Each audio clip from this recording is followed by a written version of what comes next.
Welcome to City Cinematheque, where the art and pleasure of the movies are the subject of serious discussion. I'm your host, Jerry Carlson, and I teach film studies at the City College of the City University of New York. Today, we're continuing our exploration of the Soviet New Wave. So what was it like to be a baby boomer, that is someone, who was not around for World War II, in the mid-1960s in Moscow? Today's film, July Rain, is a portrait of that generation and of their hopes and aspirations in what was known as the Thaw. It's a masterpiece that is deeply influenced by the other new waves that were sweeping across European cinema. We'll be talking about that and much more after today's screening. Joining us once again on City Cinematheque will be Professor Anemon from the New School, a noted expert on Russian cinema. Now, enjoy this opportunity to visit Moscow in the mid-1960s in July Rain. Welcome back to City Cinematheque. I hope you've enjoyed this trip to Moscow in the mid-1960s and a glimpse of what is the Russian baby boom generation and the issues that they were facing at that particular time. This is part of our series, the Soviet New Wave, which is a particular group of films that became available because of some political changes that were happening in the Soviet Union at that time. This is a very rich film, it's a very moving film, and there's a lot to talk about. And we have the pleasure of having back on City Cinematheque, good friend of the show, Professor Anemon. Tony is retired now from his position at the New School, where for many years he taught both Russian history, literature, culture, and cinema, a key interest. So, Tony, let's just begin with a little bit of background. I can say the Soviet thaw, but what really was the Soviet thaw? And we're in the midst of it when this film is being made and the particular slot of time it is portraying. Right. So the thaw is the period following the death of Stalin, which was 1953. It took a few years to get going, but by the end of the 50s and the early 1960s, the thaw was in full flow. The idea is that basically the Soviet world during the period of Stalin was kind of frozen. Mm-hmm. There was no mobility, there was no ability to sort of travel, to learn what was going on outside of the Soviet Union. And with the death of Stalin, the new Soviet leaders, and especially Nikita Khrushchev, were associated with a new policy of openness. We've heard that term, since then in the 1980s and Gorbachev. But this was the first period of glasnost, of openness. And the idea was that Soviet institutions would change. They would be open to influences from the West.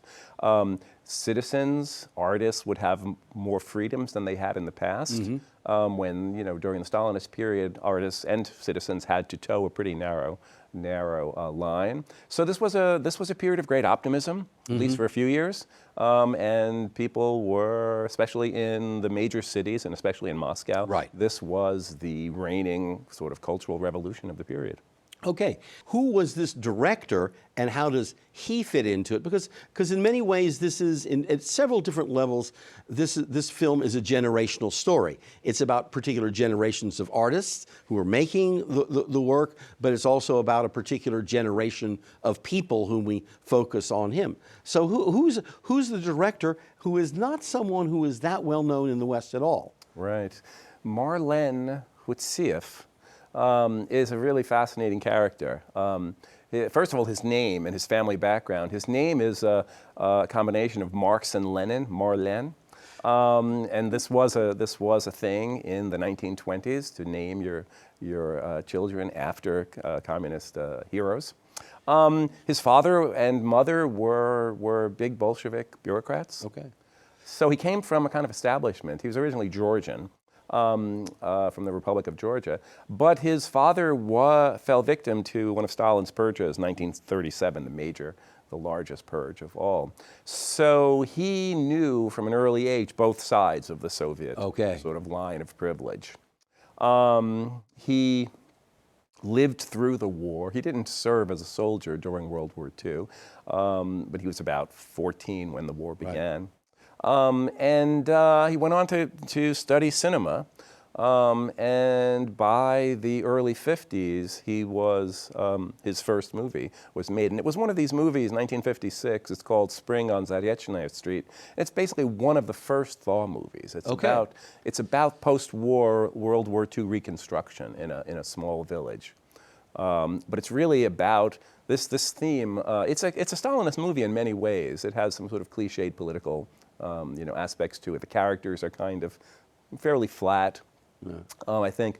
But the theme of the movie is something that will stick with him for the next 10 or 15 years. That is, how do we reconstruct our lives and, the life of the Soviet Union after the catastrophe. The catastrophe of World War II is the subject of this movie. But as we move on in the next few years, the real catastrophe will be Stalin. And how do we rebuild our lives after the death of Stalin becomes the kind of central issue of his most important movies from the 1960s. Yeah, okay. I want to go further with this whole generational thing, because now he's somebody who is an adolescent during the war, and as a young adult at this late but incredibly repressive Stalin period before his death. So he's seen the war, and he's seen the worst of Stalinism. That's not really identical to the life of many of the characters in the film, because they're of a different generation. I'm just referring to them as they are Soviet baby boomers, because they do not have the direct experience or memory of the World War II. So talk a little bit about that. This importance of the fact that this is a portrait of a generation in the film. It's a fascinating question. It's absolutely true. I mean, by the mid-60s, Khutsiev was 45. Right. So he's clearly not the generation that he is depicting. In a sense, it's interesting that his films have become so associated with the young generation of people, living in those years of the thaw. Because, as you say, he's not of that generation.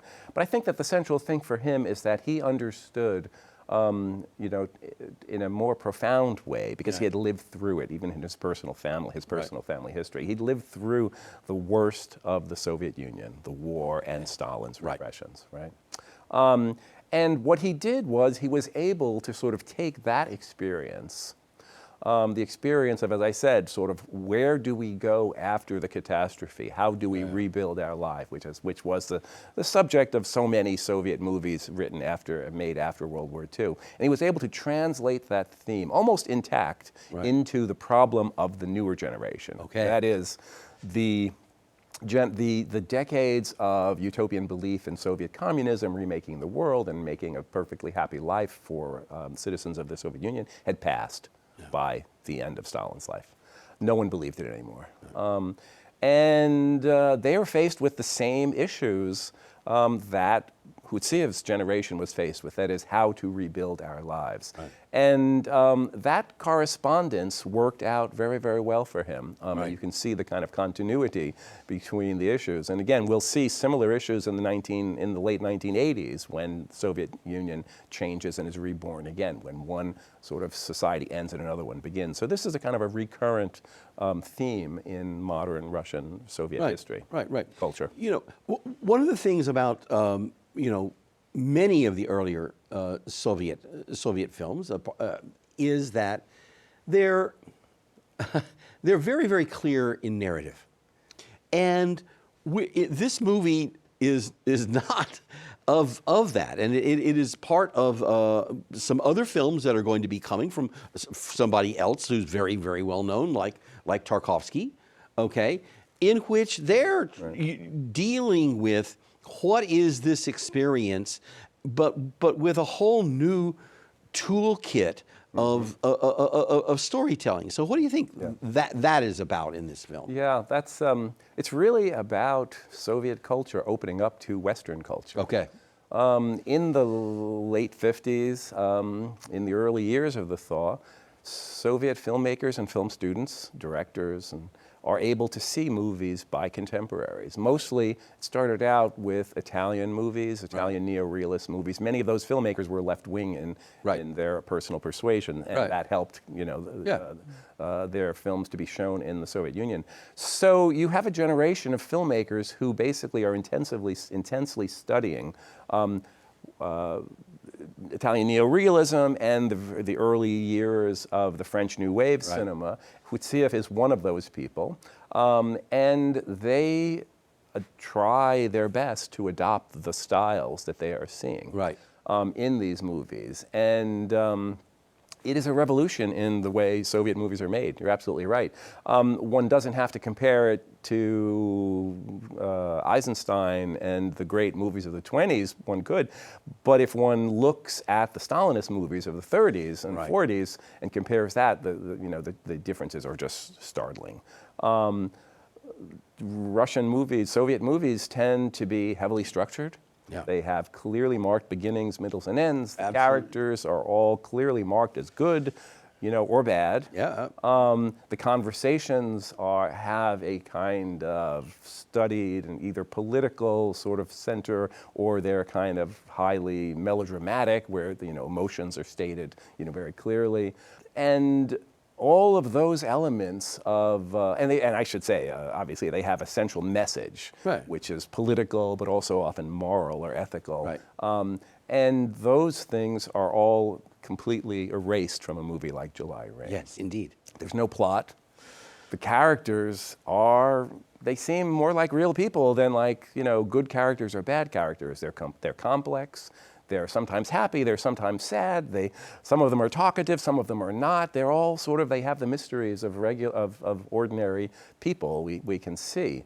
There are other very sort of specific things that Khutsiev takes from his viewing of Italian and French contemporary movies. The kind of low-budget location filming. Nothing in this film is done at a studio. It's all in the streets of Moscow. Absolutely. There's a use of non-professionals in the film. There are basically any number of things from the sort of new waves that are used here. The sense that it's a very unconventional love story. There's no sort of beginning or end. We're just sort of in the lives of these characters. There's a kind of alteration between the kind of long scenes where the camera is just tracking through Moscow streets. Yes, absolutely. Very documentary-like. When I watch this movie, I can't help but thinking of the symphonies of the city symphonies of the early years. I mean, there's clearly an element of that, and you can see some of that in in French and Italian film as well. There's an attempt to be both documentary and artistic at the same time, and this movie is a perfect example of that. The other sort of important foreign culture, I think, that's influential in this movie is music. In the Soviet period, starting in 1955, I think the longest running radio show that was broadcast into the Soviet Union was the Voice of America Jazz Hour by a man called Willis Conover. From 1955 to 2003, the Voice of America broadcast jazz to the Soviet Union. And you'll remember at the beginning of the movie, that first long sequence where the camera is traveling and following Lena through the streets of Moscow, the soundtrack is very unusual. It seems like someone is playing with us with a shortwave radio. Absolutely correct, yes. And there's jazz, there's some classical music, there's some sort of news broadcasts. And that really suggests something very important about this film. The film is really constructed more like a piece of jazz, like a jazz suite, than it is like a sort of traditional well-made Soviet movie or well-made movie in general. It's about emotion more than logic or rationality or. There are themes in the movie, but they're hidden under the surface. One has to kind of dig about them. The surface seems very close to the sort of ordinary surface of daily life. Most of it is trivial. Most of the conversation doesn't really seem to go anywhere. It's just people talking to sort of pass time for the most part. And the work as a whole, I think, as you've mentioned, it's a very emotional, film. One can't help but react to what's going on screen. And I think that kind of emotion, the movie is about creating or generating an emotional reaction in the audience, less than about teaching you a lesson. Right, absolutely. Less than about giving you information. Right.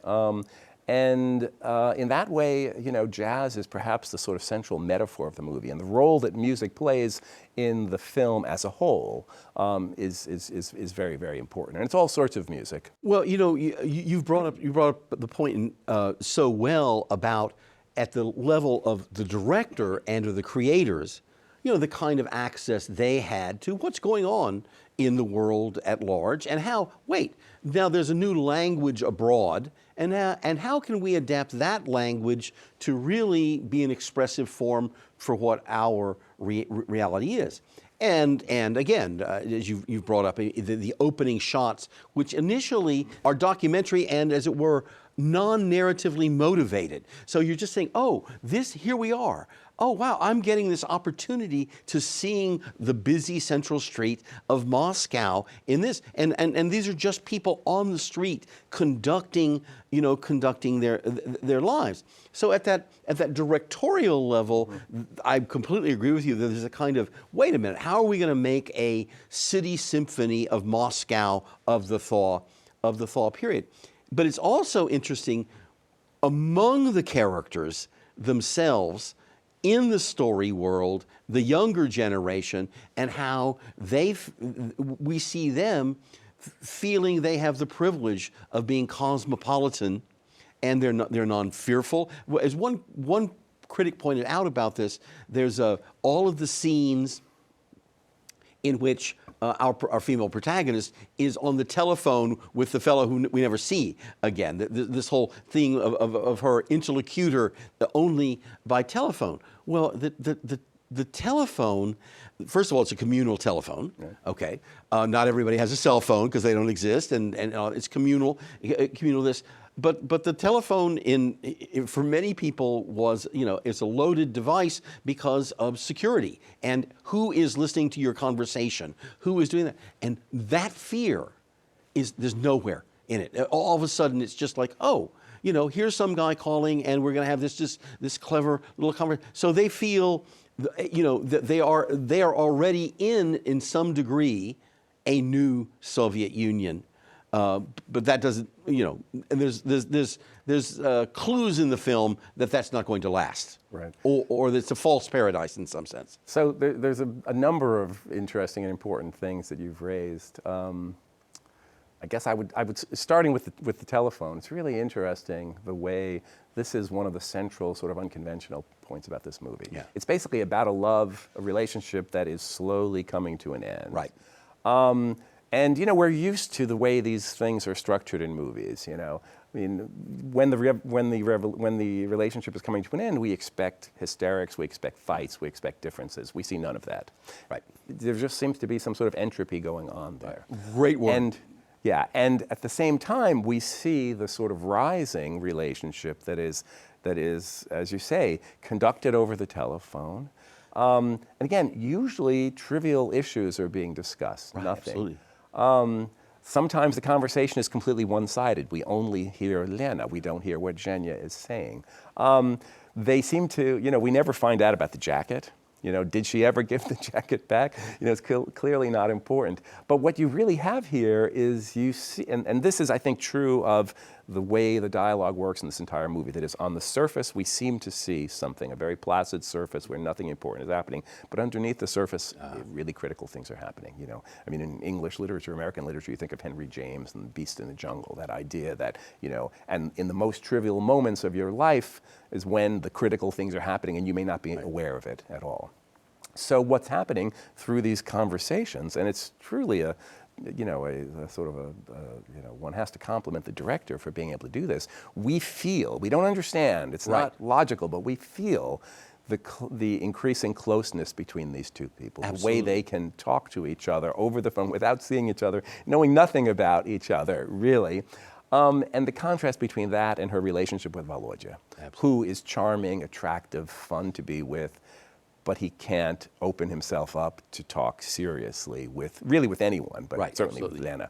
So you see, so Lena's needs in her relationship and the relationship between her and these two guys is completely suggested, or it's only suggested by the movie.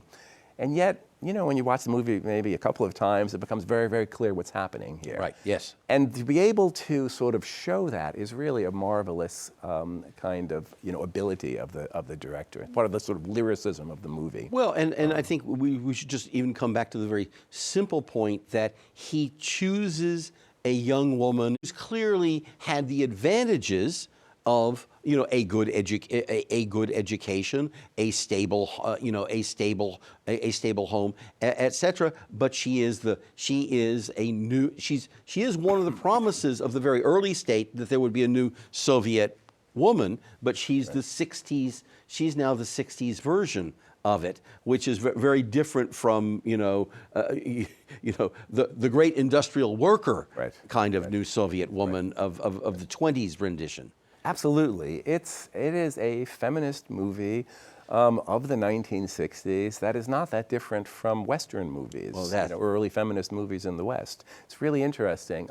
She is trying to have an independent life. Right. She is making her decisions for herself. She's freed herself from the dominance of her family. She certainly, I mean, it may be hard for contemporaries to appreciate this, but her willingness to sort of have a premarital relationship with this guy is completely against Soviet norms, or Stalinist norms. Yeah. You know, so in her life, you know, we see that. Her discussion with her mother about, you know, all the friends want to know when she's getting married, and she's like, well, tell them whatever you want, and tell them, you know, he's my fiancé. And that whole thing is done in a very matter-of-fact way, but that's a critically important change in Soviet cinema, and Soviet life, and where, you know, and it's touched upon so subtly, so lightly in the film. It's really interesting, you know. The movie is, I mean, subtle, I think, is a good way to describe it, because it's not a movie which basically sort of says, women have all the rights of men and she'll be happy because she wants it all. She wants a job and a lover and, you know, this type of sort of you know, attitude. The movie is very subtle about her desires and her happiness. I mean, by the end of the movie, it's very unclear if she'll get together with Zhenya, if the relationship with Zhenya will work. Will she be unhappy? Will she be alone? I mean, we know none of that. So the movie, you know, it's interesting if you were to compare it with some American movies of the time, or maybe even a little bit later, that you would find that this is a much more nuanced portrait of modern life, you know, and particularly of the modern life of a young, independent woman. Well, and it's non-ideologically based. Absolutely. And so it's saying, well, wait a minute, and that's one of the reasons I think obviously it upset some of the authorities, because they still wanted something that was ideological, as authorities always want. But it's also one of the reasons why I think it's now a revelation to us to see it, because so many of the fall films that had a success in the West they're quite brilliant films, like The Cranes Are Flying or Ballad of a Soldier. But they are war films. They're portraying that, and we don't have really any access to daily life.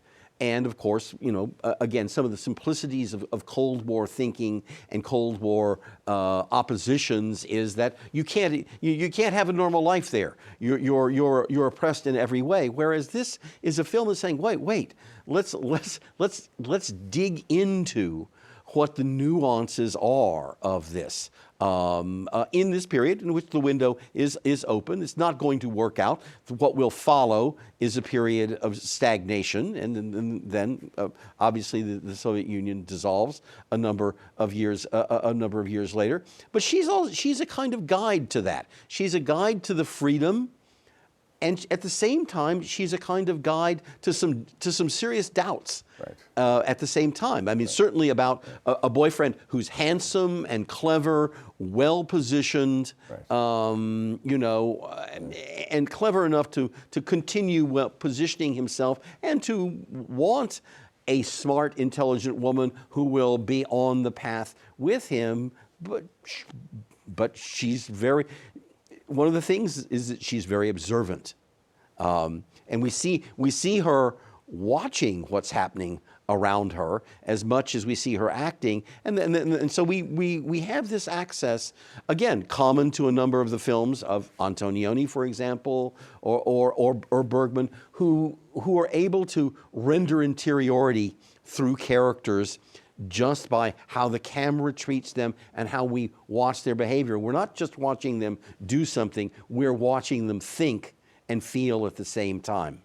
Yeah, I might disagree a little bit with you about the depiction of everyday life in the kind of classics of the thaw, like the ones you mentioned. Because I think that, in a certain sense, if you look at these movies from the 60s and late 50s in the Soviet Union, what you see is that, private life always has survived. Well, yes, yes, it's absolutely. It's an important thing. But you're absolutely right that this movie lacks the ideological dimension. And because of that, it's able to show the complexities of private life, in a sense, in a very honest, and direct way. And it's interesting. There's,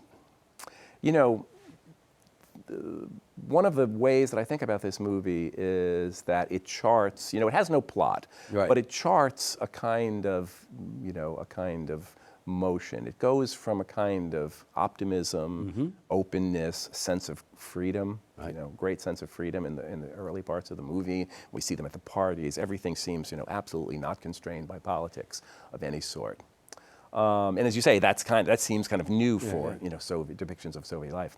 By the end of the movie, though, there's a real turn to a kind of minor key. It's not tragic at all, but there's a real turn to a minor key, and this kind of makes me think again of that kind of jazz metaphor that the movie starts out in a kind of a major key and it ends in a definite minor key. And one of the ways of thinking about that ending is that Lena has been all about individualism, right, about a sense of personal freedom. Right. We talk about the sort of feminist angle of this movie. That's who she is, and she kind of wants that. She kind of demands that. By the end of the movie, though, the final scene is not her breaking up with Volodya, but it's the scene of this. It's some Soviet holiday, and you see veterans of the war are gathering at Red Square, and that's a wonderful, interesting scene because, in a certain sense, she is faced now with this sense that her attempt at sort of individual happiness has not panned out that well. And she's seeing the veterans and this amazing sort of joy and sense of fellowship and sense of community that they have.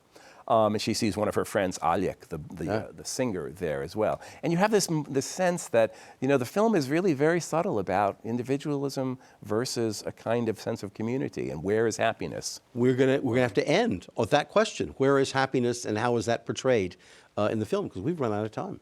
But we agree it's a wonderful movie. You bet we do. Okay, so if you'd like to know more about City Cinematheque or City University Television, please visit our website. We're at www.tv.cuny.edu. Also on that website, you're going to find a way to get our new app so you can stream CUNY TV. Thanks for being here again, Tony, and bringing an arsenal of knowledge, if I may say so, about this wonderful film. My pleasure, Jerry. Great. Thank you. Thank you for joining us here, and I hope you'll join us again here on City Cinematheque as we continue our stroll through the archives of film history. For now, it's goodbye.